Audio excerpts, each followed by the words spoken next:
जय Shri Krishna, Radhe Radhe. I hope आप सब लोग बहुत अच्छे होंगे। आप सबको रामनवमी की बहुत बहुत बधाई। आज श्री राम जी का जन्म हुआ है, इसलिए आप सबको बार बार बहुत बहुत बधाई। यहाँ पर श्री राम जी का जन्म हुआ, इस चीज़ पे हम इस चीज़ को ध्यान दें कि जो राम जी हमें सिखा करके गए हैं, अगर आपको सच में, क्योंकि जब जन्मदिन किसी को होता है तो जन्मदिन पर उसको भेंट दी जाती है, तो यहाँ पर आप और हम श्री राम को क्या भेंट कर सकते हैं, इस पर हमें विचार करना चाहिए। तो श्री राम को क्या दिया जा सकता है, क्योंकि जन्मदिन पे मांगने की तो कोई विधि नहीं होती। आप और हम व्यवहारिक दृष्टि से भी देखें तो जब किसी का जन्मदिन होता है तो उसको कुछ भेंट स्वरूप दिया जाता है। तो हम क्या दे सकते हैं श्री राम जी को, क्या भेंट कर सकते हैं? तो हम भेंट कर सकते हैं शुद्ध आचरण को। जैसे कि राम जी का जीवन आप और हमने देखा है कि जो राम जी हैं उन्होंने कैसा जीवन जिया है, एक मर्यादित जीवन जिया है। माता पिता की, गुरुजनों की, संत जनों की कैसी सेवा की है राम जी ने, तो ये हम सीख सकते हैं राम जी से। और जब हम अपना अच्छा आचरण बनाएंगे, जब हम एक अच्छे व्यक्ति बनेंगे, अच्छे व्यक्ति बन करके जब हम संसार में कुछ अच्छा दे सकेंगे, चाहे भले ही जो हमारा व्यक्तित्व होता है, आप देखिए कि जो अच्छा होता है, श्री राम थे, उन्होंने ऐसा आचरण किया, उसी कारण तो हमें आज पता है कि बेटा कैसा होना चाहिए, बेटे का स्वभाव कैसा होना चाहिए, कैसा एक आज्ञाकारी बालक होना चाहिए। ये सिखाने वाले कौन हैं? ये श्री राम है। कैसा पति होना चाहिए, जो जाकर के भले ही रावण ले गया है सीता जी को हरण करके, उसके बाद भी वो लेकर के सीता जी को आते हैं। कैसा पति होना चाहिए, ये भी श्री राम हमें सिखाते हैं।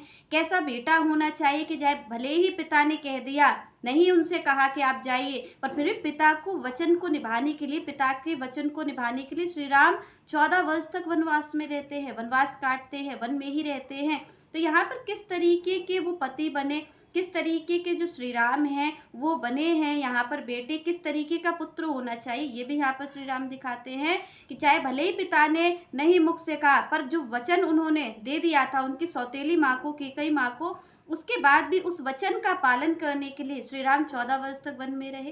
तो यहाँ पर हमें सीखना चाहिए कि श्री राम जी में क्या क्या अच्छाइयाँ हैं जो आप और हम ले सकते हैं, और ले करके एक अच्छा व्यक्तित्व जी सकते हैं, एक अच्छे जीवन को हम जी सकते हैं। और कब हम जी सकते हैं? जब हम श्री राम जी से इस चीज़ को ग्रहण करेंगे।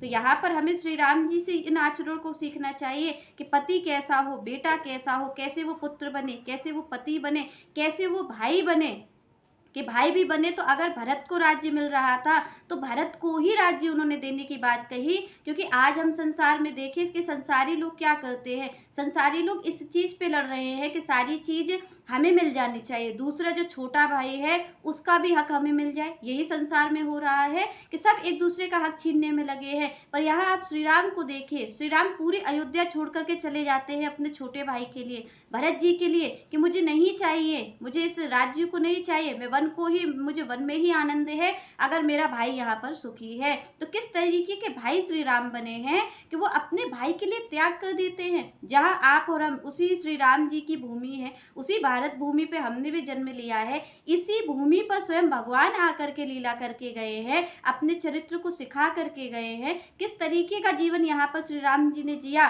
वो आप और हम देखें कि हम रामनवमी मनाते तो हैं, पर श्री राम जी क्या खुश होते होंगे ऐसी रामनवमी से। ऐसे आप और हमें देख करके कि हम अपने ही छोटे भाई बहनों के हक को छीन लेते हैं, अपने ही माता पिता को घर से बाहर निकाल देते हैं, अपनी पत्नी को ही कष्ट देते हैं।